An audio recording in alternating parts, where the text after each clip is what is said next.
Hey everybody, and welcome to my channel. My name is Noah Kellman, and I am here teaching you everything I know about jazz piano in the most condensed and efficient format possible so that you can immediately integrate this stuff into your playing and become a much better improviser and overall pianist. Today I want to show you a really awesome two-handed solo piano bossa nova texture that I personally use all the time whenever I'm playing a bossa without a band.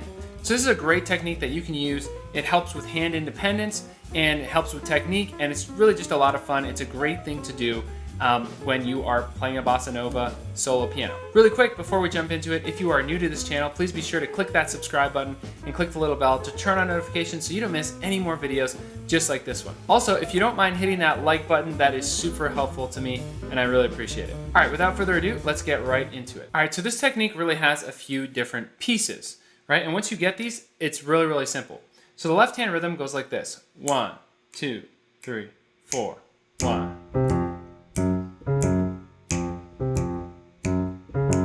And you can move it in fifths, or you can also move it in major sevenths. So right now we're just moving between F major 9 and G flat major 9. So again, if we're gonna do this,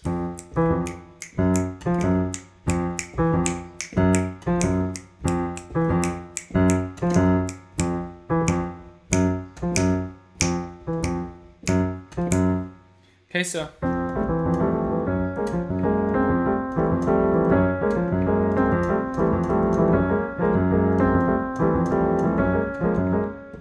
you can see how that bass line is moving and working really, really nicely.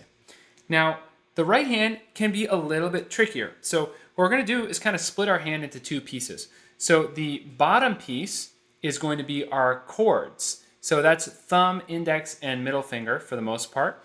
And then our melodies are going to be the fourth and fifth finger. So we're doing kind of the three-hand piano technique a bit here. So first, I would practice just holding a melody note on top with your fourth or fifth finger.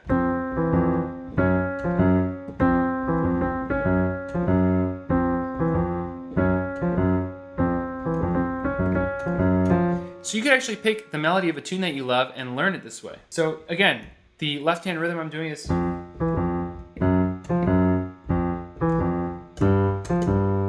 very simple. So now what we're going to do is add in the middle piece, which is the kind of chordal rhythm that's happening here. So we can actually use some different rhythms and that'll add a little bit of variation. Here's one that we can try.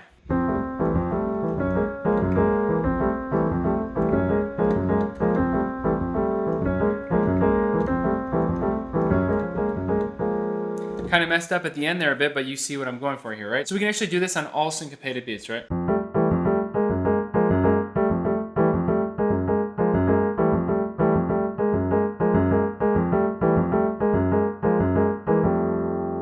We could also try some other rhythms.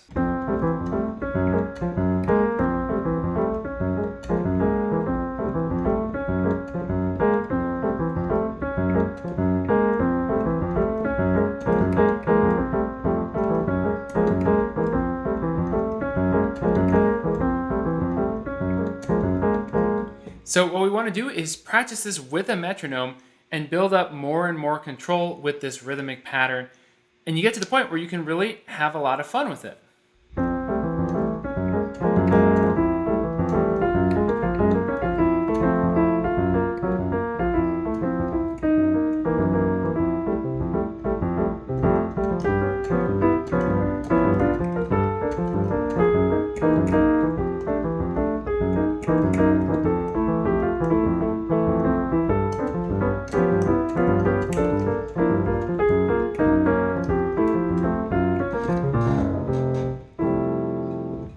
So obviously I'm not 100% perfect with this, but this is a really fun way that you can play bossas. So hopefully this is a really useful rhythm that you can actually apply.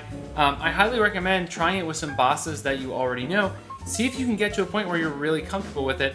And once you can do it, it's a lot of fun. So hopefully you'll be able to try this out and integrate this into your playing. If you feel like you could use a little bit more help with this, feel free to click the link below in the description to set up a free strategy call, and we'll talk about exactly what's holding you back right now on the piano and how to get over that. If you found this lesson helpful, please be sure to hit the like button to help me move this video up in the YouTube algorithm. And also, if you're new to the channel, please consider clicking subscribe and the little bell to turn on notifications so you don't miss any more videos just like this one. Thanks so much for watching, and I will see you next time.